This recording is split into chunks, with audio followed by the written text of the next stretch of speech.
Technology దిగ్గజం Microsoft మరోసారి ఉద్యోగాల కోతకు సిద్ధమవుతోంది. గత కొంతకాలంగా అనేక టెక్ కంపెనీలు ఆర్థిక మాంద్యం భయాలు, వ్యయ నియంత్రణ చర్యలు, ఆర్టిఫిషియల్ ఇంటెలిజెన్స్ వంటి నూతన సాంకేతికతలపై దృష్టి సారించడం వంటి కారణాలతో ఉద్యోగులను తొలగిస్తున్నాయి.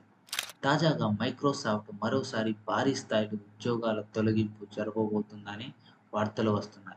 ఈసారి టెక్ దిగ్గజం ప్రధానంగా ఎక్స్‌బాక్స్ డివిజన్‌ను లక్ష్యంగా చేసుకొని లేఆఫ్స్ స్టార్ట్ చేయనుంది.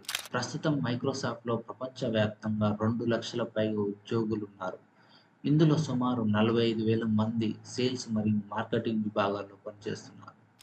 ఎక్స్‌బాక్స్ విభాగం ప్రపంచవ్యాప్త సేల్స్ బృందాలపై దీని ప్రభావం ఉంటుంది. జూన్ 30తో ఆర్థిక సంవత్సరం ముగుస్తుండటంతో కంపెనీ పునర్వ్యవస్థీకరణలో భాగంగా ఈ నిర్ణయం తీసుకుంది. గత 18 నెలల్లోనే ఇది ఎక్స్‌బాక్స్ విభాగంలో నాలుగో లేఆఫ్. ఏఐలో భారీ పెట్టుబడులు పెట్టడం వల్ల ఇతర విభాగాల్లో కోతలు విధించాల్సి వస్తుంది. టెక్ పరిశ్రమలో చాలా కంపెనీలు ఇదే బాటలో నడుస్తున్నాయి. బ్లూంబెర్గ్ ఈ విషయాన్ని నివేదించింది.